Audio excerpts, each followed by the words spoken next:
Olá a todos. Essa é a última parte da série sobre a alimentação que a gente está fazendo. Já falamos sobre o alimento, sua importância física e metafórica. Também falamos sobre as refeições e como elas são momentos relevantes e sempre feitas na companhia de Cristo. Hoje a gente vai falar sobre o jejum. Não há na Bíblia um mandamento específico sobre o jejum, embora entenda-se que no dia da expiação, que está ali em Levítico 23, 27, o jejum fosse uma prática necessária. No entanto, por toda a Bíblia encontramos relatos de jejum, sendo ele uma prática que é claramente agradável a Deus. Existem muitas análises sobre o jejum espiritual ou o jejum bíblico. Ele pode ser visto por diversos ângulos. Por conta da nossa reflexão ser rápida, eu vou me focar em um desses aspectos especificamente, que é o fato do jejum ser, acima de tudo, uma forma de aprofundarmos o nosso relacionamento e a nossa intimidade com Deus. Ele tem menos a ver com o ato de privação física do que com o ato de contrição espiritual.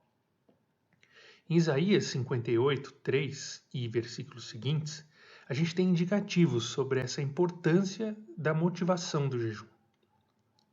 Por que jejuamos nós e tu não te atentas para isso? Por que afligimos a nossa alma e tu não o levas em conta? Eis que no dia em que jejuais, cuidais dos vossos próprios interesses e exigis que se faça o vosso trabalho. Eis que jejuais para contendas e rixas, e para ferirdes com punho iníquo. Jejuando assim como hoje, não se fará ouvir a vossa voz no alto. Então o jejum, ele parte do pressuposto de que nós reconhecemos diante de Deus a nossa finitude, a nossa fragilidade e a nossa dependência. E, com ele, nos colocamos nessa posição de criação em face do Criador. Por isso que o que está no nosso coração no momento do jejum é mais importante do que o jejum em si. Ao jejuar, renunciamos àquilo que é mais essencial para nós como seres humanos, que é o alimento. Ele é a essência da nossa subsistência. Então, ao renunciá-lo, a gente entra em contato profundo com a nossa fragilidade física toda vez que a gente sente fome. E, obviamente, a nossa fragilidade espiritual. Com isso, nós recalibramos a nossa existência, reconhecendo o que nos separa de Deus e como nós precisamos dele para todos os aspectos da nossa vida.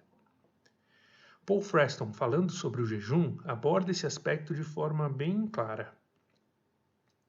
Em geral, vivemos uma rotina impensada de satisfação dos nossos apetites. O jejum quebra essa rotina, interrompe o ciclo automático e coloca uma espécie de muro à nossa frente, pela interdição do impulso de comer. Desligamos as antenas ocupadas com os cuidados diários e tentamos sintonizá-las na voz de Deus. Então, o jejum tem como elemento central a ressignificação da nossa própria existência e a reconexão com esse poder insondável de Deus sobre mim e sobre a criação. Mas e os pedidos que normalmente acompanham o jejum? Bom, é fato que o jejum, muitas vezes, é acompanhado de um pedido ou de uma causa, entre aspas, terrena. A gente encontra na Bíblia muitos exemplos de jejuns feitos por motivações diversas. Existe o jejum de preparação. Jesus só começou o seu ministério depois de ter sido cheio do Espírito Santo e se preparado em jejum no deserto, como está em Lucas 4. O jejum existe também para arrependimento de pecados. Samuel e o povo jejuando em Mispa como um sinal de arrependimento. 1 Samuel 7:6. E o jejum por conta de aflições, como Josafá apregoando o jejum em todo o Judá quando estava sob risco de ser vencido por Moabitas e Amonitas. 2 Crônicas 23.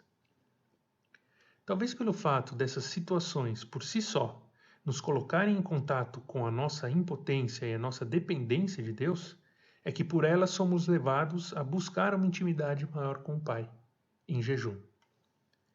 No entanto, justamente pelo fato dos pedidos não serem o grande propósito do jejum, esse ato nunca será a garantia de realização ou cumprimento do que pedimos.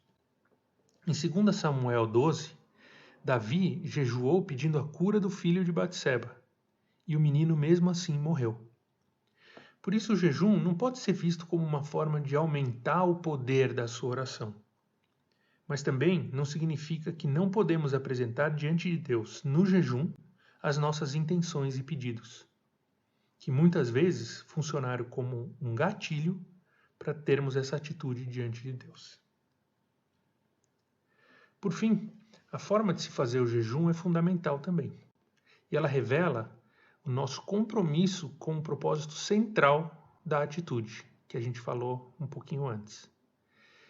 Nesse ponto, é mais fácil ficar com a palavra literal de Cristo. E quando jejuardes, não vos mostreis contristados como os hipócritas, porque desfiguram seus rostos, para que aos homens pareça que jejuam. Em verdade vos digo que já receberam seu galardão. Tu, porém, quando jejuares, unge a tua cabeça e lava o rosto, para não pareceres aos homens que jejuas, mas a teu Pai que está em secreto. E teu Pai, que vem em secreto, te recompensará publicamente. O jejum é uma prática que agrada a Deus, se o coração de quem jejua estiver no lugar certo. E isso é uma coisa muito pessoal. Só quem jejua pode avaliar.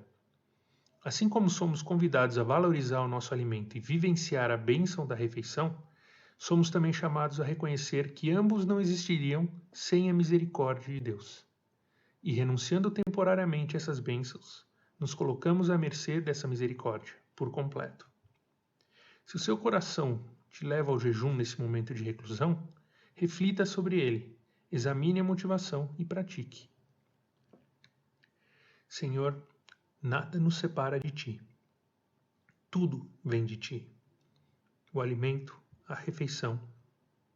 Tudo é prova de que precisamos da tua graça e da tua presença. Orienta-nos, guarda-nos e recebe os nossos atos diante desse alimento como gratidão e como busca pela tua presença. Amém.